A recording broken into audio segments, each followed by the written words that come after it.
is your WCIA 3 forecast first, sponsored by Matex Heating, Cooling, Plumbing, and Electrical. Well, welcome. Kevin's Weather on the Road, Thursday night edition. That's right, coming to you here from, well, always the undisclosed location on the road. Doing it a little different tonight, taking it a day early, but nonetheless featuring some small town, city, or village.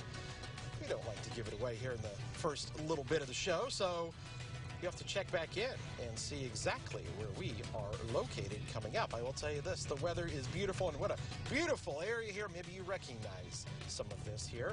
When we come back, we're talking about just how nice all of this weather has been after what was a very rainy past couple of days.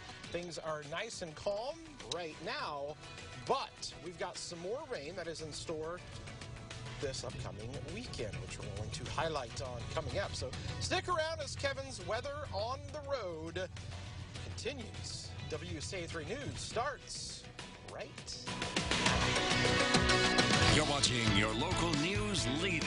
This is WCIA 3 News at 5. It's tormenting because imagine what if it was us.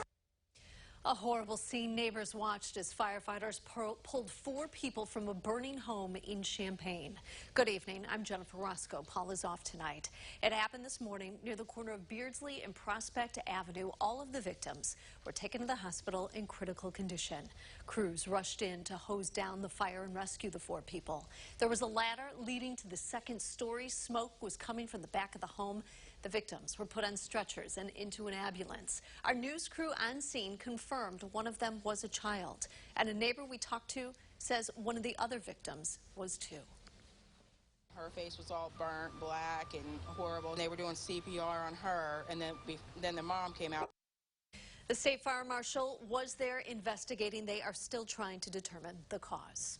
Here's an update for you. Police are looking for a man accused of shooting a woman in Decatur. It happened yesterday at William and North Pine near Milliken's campus. The 22-year-old woman was shot in a car. She was taken to the hospital and is expected to survive. Police say a warrant's now been issued for Keith Lowe's arrest. He's wanted for attempted first-degree murder.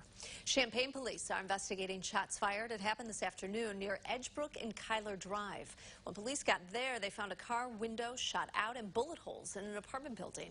Police say the suspect shot at someone on foot, then got in a car and drove off. No one was hurt. No arrests have been made. Here's a follow-up for you. State police are investigating after an inmate died in custody at the Sangamon County Jail. They say there was an altercation with officers in the inmate's cell. The sheriff says the inmate became unresponsive after he was tased and handcuffed, and that he was already bleeding when officers entered the cell. State police in the Sangamon County coroner are waiting for autopsy and toxicology reports. They say those could take weeks.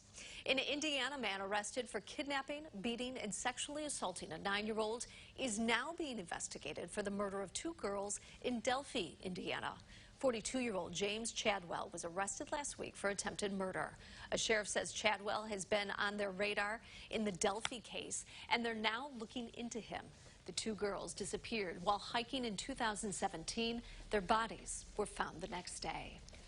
We have an update to a kidnapping story out of Macon from January. A former gas station employee and registered sex offender is now facing more charges. Erin Hand was originally accused of trying to kidnap a woman. She was able to escape. Hand is now facing charges for vehicular invasion, aggravated battery, and aggravated unlawful restraint.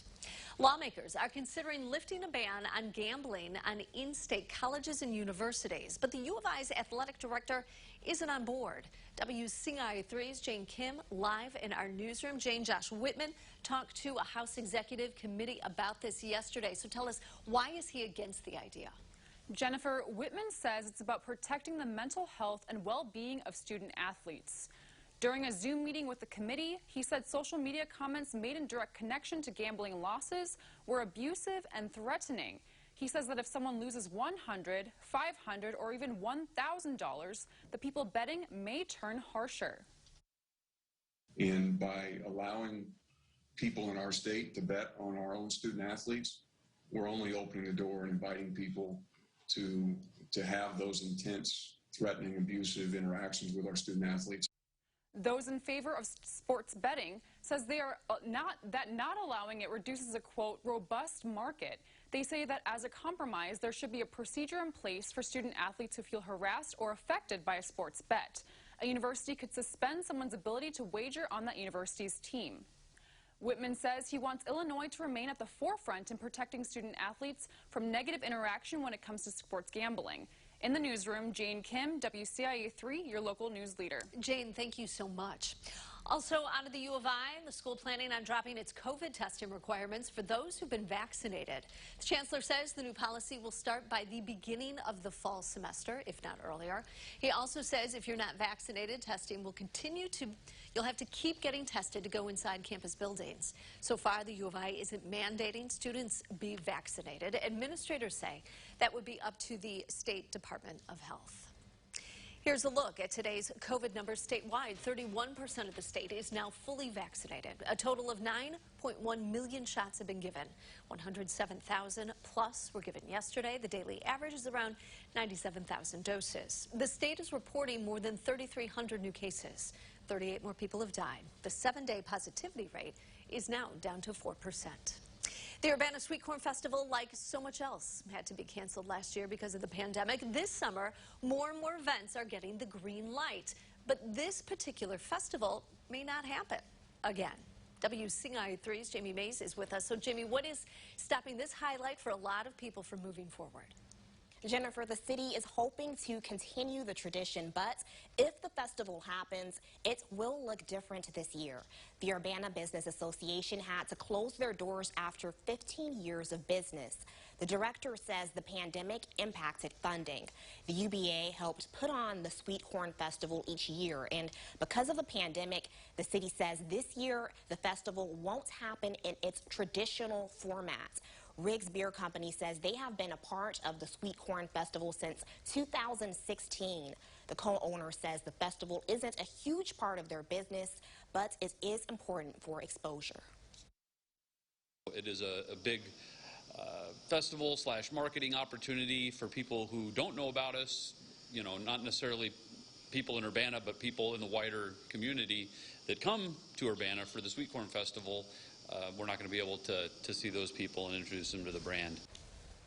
The festival used to bring in around 70,000 people to Urbana. Now, I wasn't able to get specifics about whether or not there would be vendors this year or if more money was needed to help put on this festival, but we do know the city is talking about a plan for the future for this event. Back to you, Jennifer. All right, we just got to wait and see what they come up with. Thank you.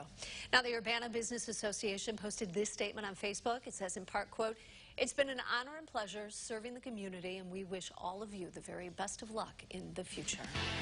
Living in the same city or state doesn't mean breathing the same air. How a new study is linking the color of your skin to how much air pollution you're exposed to.